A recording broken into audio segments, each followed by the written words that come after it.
G'day, and welcome to another episode of Perth Property Insider. Today, I've got someone that I've worked with in the past. It's my hypnotist, Amber Lee Sealey from On Your Mind Wellness Centre.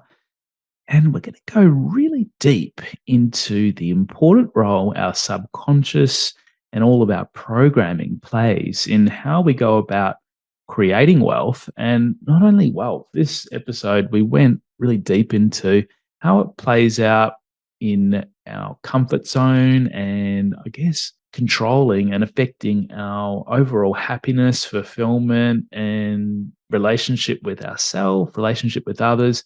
So many areas we went into. And I think this is going to be a really powerful and meaningful episode for you to listen to. So let's go inside. Welcome to Perth Property Insider, where you will learn how to grow your wealth and improve your life using Perth property. Our show is brought to you by Investors Edge Real Estate, the highly rated and award-winning property management specialists servicing the whole of Perth. Now, here is your host, Jared Mann. G'day, Amber. Thank you so much for joining me today. Hello, Jared. I am just so pleased to be here.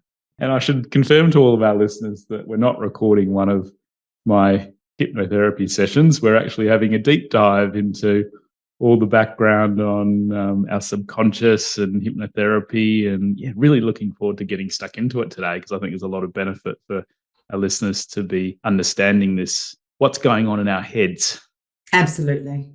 Now, the reason I originally sought you out is I found myself continually hitting a ceiling with my income and profits, and was also, frustrated in a number of areas. It kind of all spills over together, doesn't it? And it didn't matter what I changed with my business and my investing. I'd kept making, the same amount and limiting myself, or I could kind of feel that ceiling that I'm jumping up and banging my head on.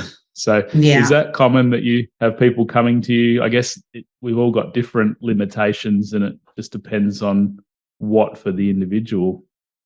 Is that absolutely pretty commonplace? Yeah, and we get to that point where quite often we can see how something can be different, but we just don't quite know how to get there. And sometimes it's like you can even know the how and see the path in front of you, and it didn't matter how many hows I tried. I knew I needed something else. So how does that subconscious work in driving a lot of our patterns and behaviors? And tell us about the subconscious. Yeah, for sure. Look, basically the subconscious mind, it actually stores our beliefs and our values. So it determines our memories and monitors the information that is all around us. So it's like the apps that are going on in the background on your phone. You don't even know they're there. You don't realize that they're operating, but they are without you even knowing that they are. And the subconscious decides what to send to your conscious mind and what to store for later.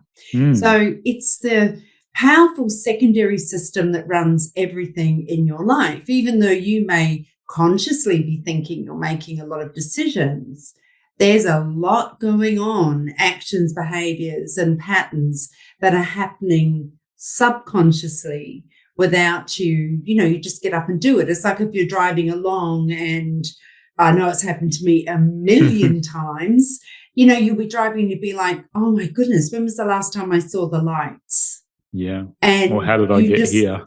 Yeah, right. I know. Or you land up at the wrong house. You moved 2 months ago and you're back at the old house. That's just your subconscious taking over, that you've just done it so many times, repetition, that it feels normal. And I guess people can be in that autopilot in their lives with this subconscious governing a lot of their decisions, thoughts, without even knowing. And then you arrive at a destination 30 years later that was almost pre-programmed. And did you intend to get there? So absolutely. It is our data bank for absolutely everything.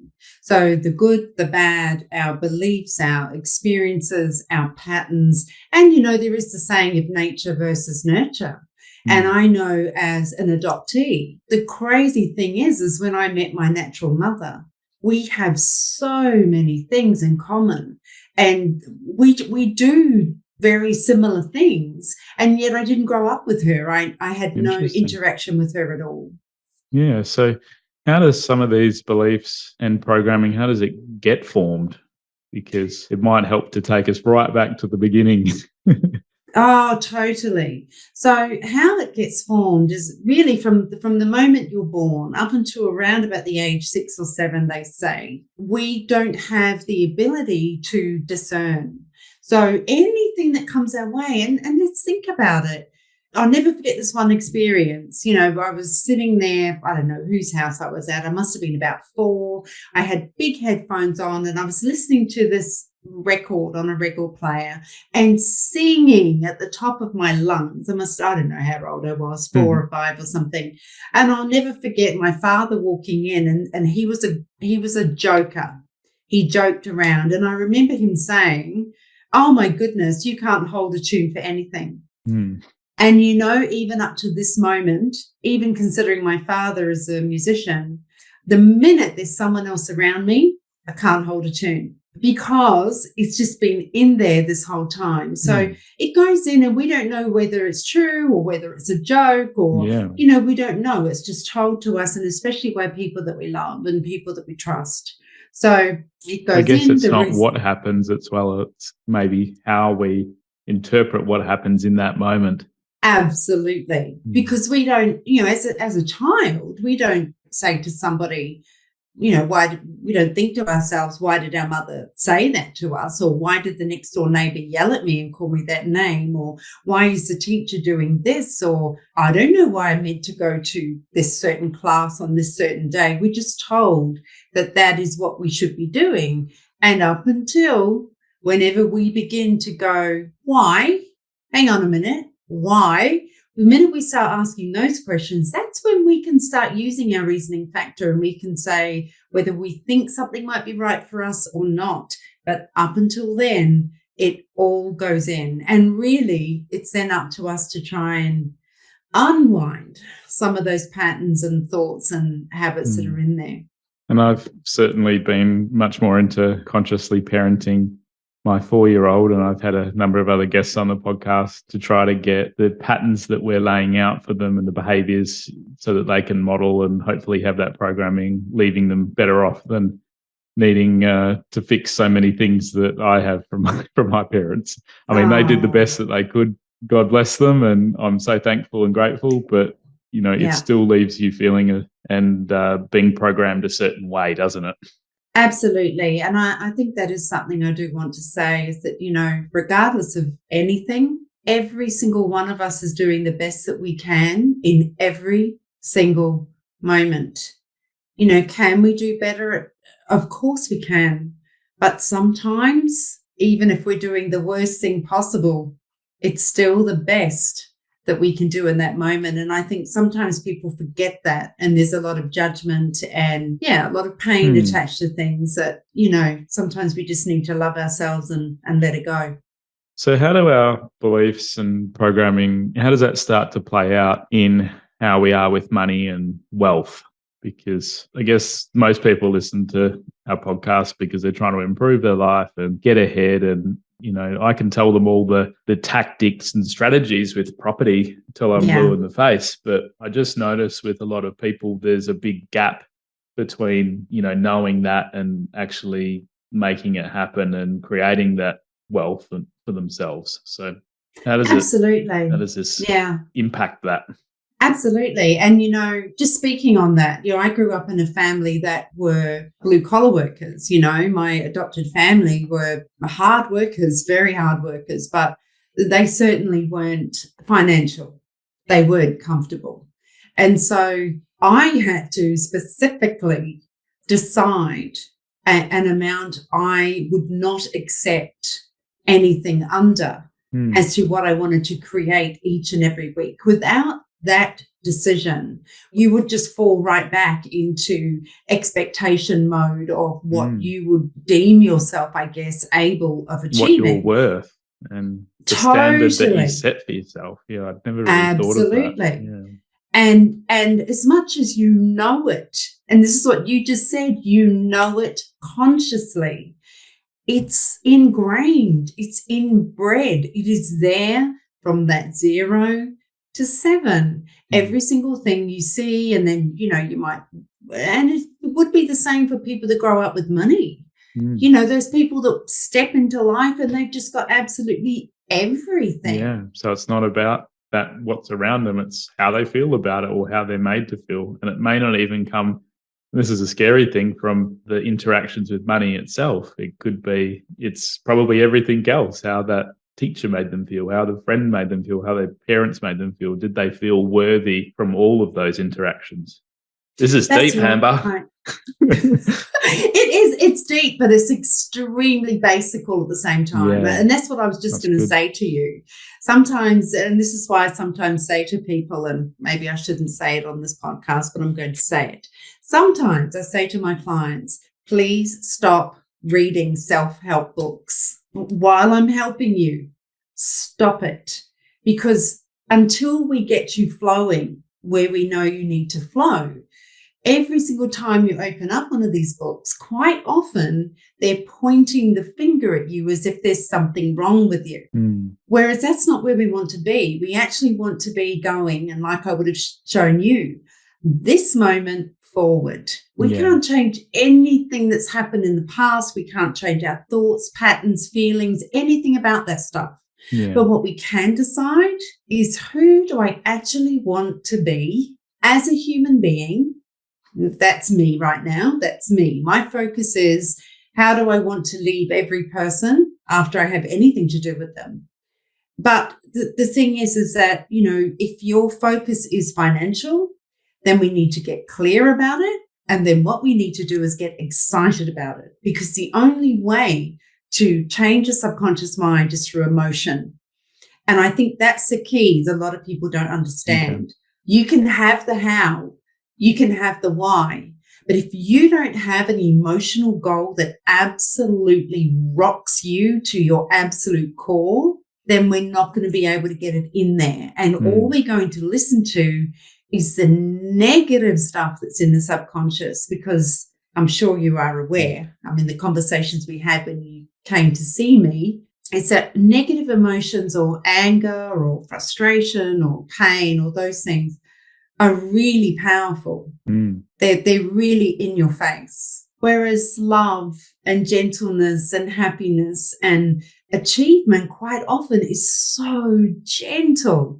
And you might have way more of it in your life than you do the pain or the negative, but it's the negative that just feels so forceful. And so that's where we can feel sometimes that there's more of that going on than there is the good.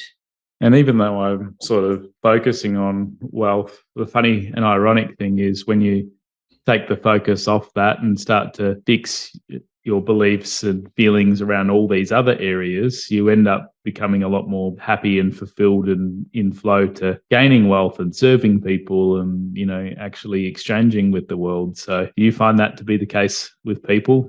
Absolutely, 100%. And, I never forget my son saying to me, being nice to others and doing lovely things for others is a selfish act.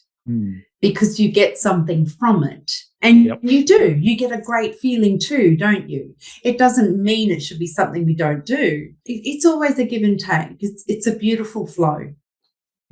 So I guess regardless of the money that we have, does our subconscious programming affect these other levels of happiness and fulfillment? Because you do meet a lot of people and hear about people that have all the money in the world that are still chasing something else and still unfulfilled and going through their third or fourth wife and having not still found it. So I think what I've noticed, because quite often I'll have clients in here that are also seeing other therapists, or they've been to see other people and they may have 5 or 6 different diagnoses. And it really, I sometimes look at some of these teenagers and I just want to erase and start again. It's like, can we just get it out of your mind, some of this? But the thing is that it comes down to choosing to make the changes within yourself first. That is the first place that everything, and we hear it all the time, but Mm. it's the first place everything comes from. If we keep looking outside of ourselves for our happiness or fulfillment or, any of those things, it's going to almost feel like you're up against the world. Mm.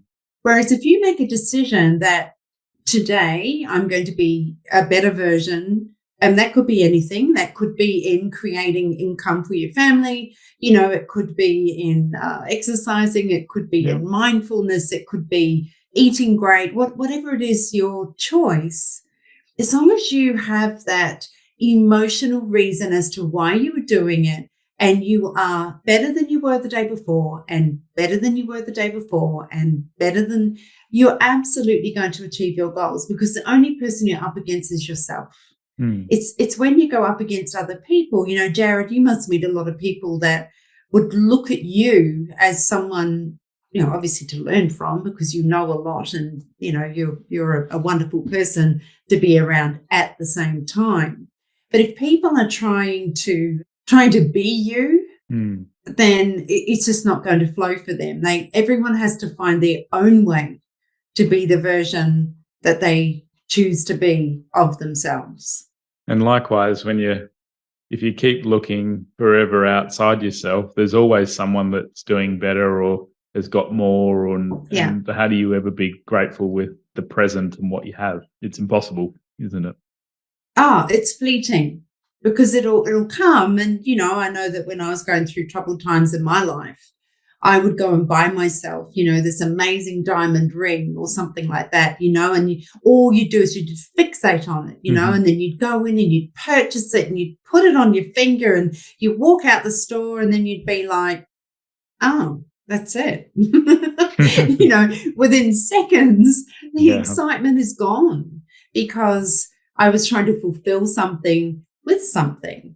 Whereas, achieving a long-term, long-standing goal, be it wealth, be it health, be it anything, that's coming internally. That's something that you're building from internal, rather than trying to step and bring something internal. So what does a hypnotist actually do? Because, from TV shows and various other things, when someone first mentioned to me, if you're stuck on a ceiling and you can't break through, go and see a hypnotist. A lot of things come up for people, and you picture someone getting like the stage shows and other things where someone's told to quack like a duck or make a dog noise, and they do. How is this different to that, or and how does hypnotism work? Well, I'll speak for how I operate, because I'm somebody that kind of does my own thing. I've always been like that. And so I went down this path purely because I'd done a lot of self-development through some of the businesses I was in. And I actually used hypnotherapy to drop 27 kilos in 20 weeks. And that was because I decided that I'd actually, up until that point, I'd been choosing to be a fat person. And I realized that, please don't be offended by that word, everybody, overweight, whatever your words are. I'm very comfortable with speaking about myself that way, because it just not your it just ideal was. weight anyway. Yeah. So I used hypnotherapy, and that was when I decided, oh my goodness, this really is powerful, working with the subconscious. Maybe I can help others. So I did my training and I became qualified. And how I like to run my sessions, I usually get a feeling from the client. Every single session is one-on-one with that client. I don't have a preconceived idea about anything, because I don't know what that person is coming to me with. And even, I might see you on a Monday and then I see you on a Wednesday. What you come in on a Wednesday with could be very different to what you came in on the Monday with. So the whole job, I guess, is to connect with the client, number one, find out what it is that the client truly, truly wants to either overcome or create. And I spend about half an hour chatting around that, learning their language. That's very important, because your language is different than my language. But when I did the sessions with you, I used your language in the hypnotherapy part. So then I would, guide you down to a wonderful deep state. And it is important for your listeners to know that I have no control over anybody. People will go as relaxed as they choose. You are always the one in control. But when you connect with the therapist that's working with you and you know they've got your back and you know they are only bringing to you what it is you've asked for, you can let go completely and allow all the dreams, goals, wishes, every single thing that you truly, truly want to be placed into the subconscious so that then it becomes normal and natural. It now becomes your comfort zone. And so you begin to comfortably flow in the way that you have wished for, days, weeks, months, years. Suddenly, these things that seemed difficult are just now extremely normal, natural, easy, and effective. Yeah, wow. That sort of brings a lot together from past episodes I've been speaking about the comfort zone and how to try to enlarge in that. And that's where I originally started thinking back to how much of a difference this had made in me doing that, because a lot of people mainly just focus on the content that's going in and not changing our capacity or context to holding wealth. So it's like the lottery winner that, goes and wins 4 million and quickly divests themselves of it because they're just not ready for it. And that person that might, force themselves on a starvation diet to lose weight over 4 weeks and they drop 6 kilos and then they don't keep it off because they weren't seeing themselves probably as that new way of. So. Absolutely. And one thing that Gary John Bishop is someone that I follow a lot of, and I like him because he is just no nonsense. He is straight down the line and, he tells you like it is. And he explained one day, I was listening to one of his books, and he explained it in the most amazing way. Your comfort zone, the reason we stay in them is because we know we can survive it. Yeah. We've survived it 1 million times over. So even if the comfort zone, even if you're an alcoholic or a drug addict or you're in a terrible situation in your life, you have survived it. How do you know you're going to survive being sober? How do you know you're going to survive being a size 10 as opposed to a size 18 or 20? How do you know that you're going to be able to live up to this new wealth you have just created for yourself, or this new, name you put in inverted commas, whatever. And so we tend to fall back into where we're comfortable, even though we do not like it, because we know we can survive it. So, as you say, so simple, but yeah, it's still so hard, for people. So. Unless you work direct with the subconscious. Yeah. So will it work for everyone, or will it work on everyone? Yes, absolutely. 100%. Well, actually, no, I'll be honest. There are a particular, I can't think of the name of it now, but there are some people that actually cannot imagine. They can't imagine. They can't imagine in pictures or colors or anything. So unfortunately, for someone that can't even, visualize how tragic. Or see that, Yeah, that it would be somebody I wouldn't be able to work with, because I need to be able to get them to be able to dream or see or imagine in some way, shape or form. So those will be the only people I would say no. I've had 4-year-olds in here. The most beautiful little children with their pillows and their blankets and, I love it. I just absolutely love it. And I guess the younger you are, the quicker we can make those amazing changes. Once we start getting really, really ingrained in some patterns, it can just take that little bit of extra time. But I did have a client once who came to me, and he had not had a date with anybody since he was about 18. Yeah, and he was now in his 50s. Okay. And literally one session, he opened his eyes and he was a different person. Imagine how life-changing that would be to everything else for him. Yeah. phenomenal. So, so sometimes just it doesn't matter. Really, all that matters is how much we truly want it, how much we desire it, how much emotion is behind it, and trust and faith. So how does like the hypnotism itself change our beliefs and programming? And how does that then go and change our results? So as in just the part of being hypnotized? Yeah. Okay. So what is it actually doing?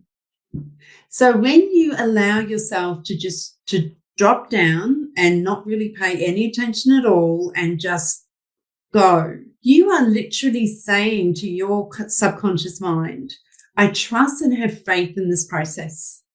I know that this process will work for me, and that as I move forward, I will do and be the things that I need to be to create that end result.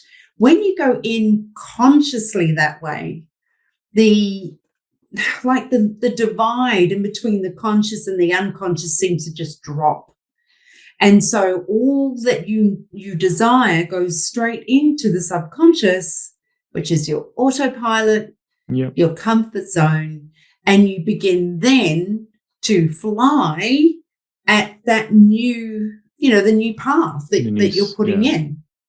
Yeah. So when you get in situations that could see you succeed in whatever that thing you want, you're not going to sabotage yourself or take yourself out of it because it's not going to be uncomfortable anymore. Absolutely. It'll be almost automatic that, oh my goodness, hang on a minute. This is what I want. This is absolutely awesome. Or, you could go out for dinner and someone's handing pizza around the table and you've made a decision that's not what you're going to eat. You just comfortably say, no, thank you. Without I don't need any of that. And without, I'm all fine. the pain attached to it. Yeah. Absolutely. There's one of the biggest things I do is I will take away the emotional attachment to the thing you no longer want. Yeah. So when you go out for dinner, that's what keeps you stuck. Absolutely. It's just not there anymore. And you can see it now for what it really is. It's like the curtains open and you're like, oh, wow. I'm not driven to do those things anymore that I don't want. I'm now driven to do the things that I do want. And I just found that I would then not procrastinate, and I felt like the limit was off. It was kind of like you're traveling on a smooth path without having to jump all the hurdles. Yeah, absolutely. And I found my self-talk was so different as well. It's like you catch yourself and become aware of the things that you're saying then to yourself in those key moments. And that was where one of the biggest differences was, where I'd previously be saying, oh, no, you're not worth this, or you can't do this, or, that's too much. It would then be like, why not? And, you are worth this, and just different things all coming up in those key moments. Absolutely. And I think one of the biggest things that has been extremely helpful for me is not taking things personally. Yeah. Things are going to happen in your life all the time. People are going to treat you however they choose to. We have no power over any of that. And in fact, well, that's their subconscious programming playing out, and it's not actually personal to you. That's right. They're getting triggered on some past event where something happened to them, and it's not even necessarily relevant to what you've said or what you've done in the moment. This is coming up fresh for me with my property managers and team. Sometimes we just it's really tough being in the middle of a landlord and tenant, especially when we've got stressful things going on around their homes. Rents are going up, inflation's crazy, costing us more money everywhere, and landlords have got their interest rates going up and various things. And absolutely, sometimes we step into something and we cop a lot of abuse in the middle, which is tough, and it's our job and role to be, but we just have to keep reminding ourselves as well, okay, well, it's not personal, it's just whatever's going on in their world. You don't never know what's happening with someone, and then there's all this subconscious programming in the past from people. So absolutely, I'm gonna have to go and remind all my team about this chat too. And the thing is, these people have been treated a certain way by other people in similar situations. And so their expectation is that this is the way it's going to be again. So, that's the other thing I find extremely helpful. Judgment, expectation, get rid of them. Those two things, and not taking anything personally, those three things will absolutely transform your life. Yeah, awesome. Well, that's some really practical takeaways for everyone. And I know we've touched on a whole range of different challenges today that you can potentially help people with. Is there any others that we've left out? And is there any that you specialize in? Because I know I came to you with specific ones, but I'm sure I know from looking at your website and all your Google reviews, how many other types of things you help people with. And now from chatting today, I can understand why. But thank you. What types of things can you help people with? Yeah. And speaking of Google reviews, I only started asking for them like the last 6 months or 8 months. I didn't think they were that important, Jared. That shows my age. So, they are very important. They're extremely important. So now, but I'm very agreeable. I did Jordan Peterson's personality test. I'm very agreeable, so I do not like making any waves. So I'll only ask someone if they can give me a review if I feel it's not going to offend them or push it, because a lot of people do come to me and it's a private thing. Yeah. Well, that's probably the biggest thing, isn't it? Yeah. It's like, oh my goodness, what have I helped people with? Phobias, fears of anything, lizards. I had one lady, of course, she needed the vaccines and she was going to lose her job and she was afraid of needles, habits. Any kind of phobia, so smoking. Yeah, habits, bad habits. Yeah. Alcohol, chewing your nails, just all sorts of things, really. And one of the things I just love working with people on their relationships. I really do. So either, mothers, daughters, mothers, sons, siblings, husband and wife, partners, wife and wife, husband and husband, whatever we are. There's just no so many places discrimination in our lives, isn't there, where our pre-programmed responses affect every interaction and relationship we have. So, it just goes so beyond. There's a relationship with ourself and our habits and addictions and fears and stuff, but then there's the relationship with other people and how our programming affects that. And whether we could even form relationship probably has a big part to do with our programming as well. So. Yeah. But the thing with hypnosis is that it's very fast, as you would know. Yeah. It's very fast. And so it's not like you're going to need 6 months of therapy. You're not. So I want your listeners to know that it can assist people right from the very first session. And that's so heartwarming to hear from people just how different they are literally overnight. And it's so nice to know that people can make a decision about who it is they want to be and comfortably move that way without the struggle, without the barriers, without all the things that they seem to have been hitting their head against for a long period of time. And it is crazy that we can spend years and years or maybe even our whole life stuck in that comfort zone that's limiting us. And within such a short period of time, if we actually figure out how to change that, just like, I guess, programming on a computer, it boots up the right way and then your whole world can change. So absolutely. I can absolutely tell you, you can be one person one day and a totally different person the next. In a good way. In a good way. And that's why I guess you've got to watch the programming that you have and that you give to your kids, and and that's very important.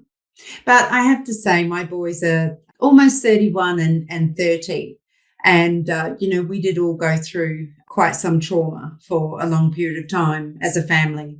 And those two boys, I am so proud of them. And they've made so many changes. So please don't ever think that because you are a certain whatever or something happened to you for a certain amount of time that you can't change that. That's not true. It can change. And having met people on both ends of the spectrum, I'm sure you meet them all day long as well. It's like you can either have your story can go both ways. It can be, I was in this bad place and then now you're not, or you can stay in that bad place and use it as a reason to keep staying there.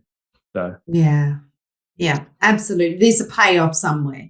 If people yeah. don't change, there's a payoff. And it's that lovely thing called the comfort zone. Well, thank you so much for your time, Amber. And Thanks, if people want to Jared. reach out, I'll Anytime. put all your details in the show notes, and I'll start thinking up another episode if we need to go deeper, because I feel like we might have only just scratched the surface. Anytime. But lots of different ways. So thank you. That'd be lovely. Yeah. Thank you. Just a reminder that the information discussed in this podcast is general in nature, as we don't know your specific situation. You should always seek professional advice before taking any action. For free market reports on your suburbs of interest and other helpful resources to grow your wealth, make sure you join my property investor update at investorsedge.com.au/join. And finally, make sure you're a member of our Perth Property Investment Facebook group to be part of the conversation with other like-minded investors, get help to your questions, and get a feel for what's going on out there in the market. I'll see you in the group.